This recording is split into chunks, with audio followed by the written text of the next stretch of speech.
कोई भी राष्ट्र इजराइल को क्यों नष्ट नहीं कर सकता? एक भविष्यवाणी रहस्य। 1948 में जंग लेने के बाद से इजराइल को लगातार दुश्मनों ने घेर लिया है। युद्ध, धमकियां, आतंक, विरोध। फिर भी ये छोटा सा देश आज भी खड़ा है। सवाल है, इजराइल अब तक नष्ट क्यों नहीं हुआ? इसका जवाब राजनीति नहीं है, नहीं केवल सैन्य शक्ति। इसका जवाब कुछ और है। बाइबल, भविष्यवाणी और परमेश्वर की सुरक्षा। इस वीडियो में हम जानेंगे कि कोई भी राष्ट्र इजराइल को क्यों नहीं मिटा सकता और ये यीशु मसीह की वापसी के बारे में क्या कहता है। आइए शुरुआत करते हैं। उत्पत्ति 12:3 में परमेश्वर अब्राहम से कहते हैं, जो तुझको आशीर्वाद देंगे उन्हें मैं आशीर्वाद दूंगा और जो तुझको शाप देंगे उनको मैं शाप दूंगा।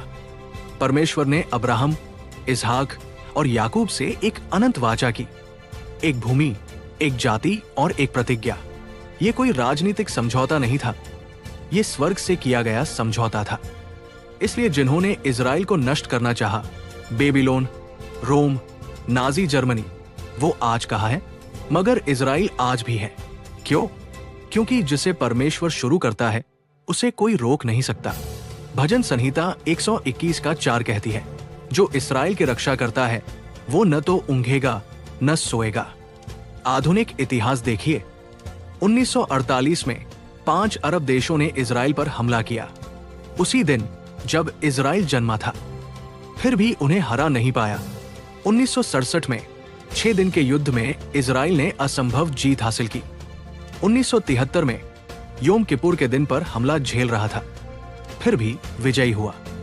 ये केवल सैन्य चतुराई नहीं थी, ये परमेश्वर की चौकसी थी। रोमियो 11:26 कहता है, और इस प्रकार संपूर्ण इस्राएल उद्धार पाएगा। इसका मतलब है कि इजराइल की कहानी अभी खत्म नहीं हुई है। यीशु मसीह लंदन या न्यूयॉर्क में नहीं आएंगे। जकरिया 14:4 कहता है कि वो जैतून पहाड़ पर उतरेंगे, यरूशलेम में। इसलिए ये देश और ये नगर बचे रहेंगे, क्योंकि भविष्यवाणी ऐसा कहती है। और हाँ, एक विशेष द्वार जो अक्सर भुला दिया जाता है, गोल्डन गेट, आज वो बंद है। लेकिन यहेजकेल 44 कहता है कि मसीहा उसी से प्रवेश करेगा। आप उस राष्ट्र को नष्ट नहीं कर सकते जिससे राजा लौटने वाला है।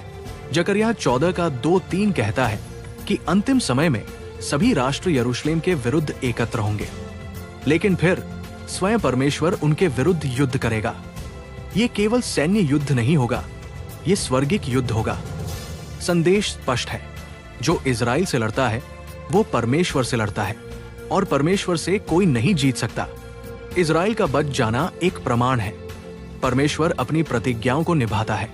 भजन संहिता 124 कहती है, यदि यहोवा हमारे साथ न होता तो हमें वे जीवते निगल जाते।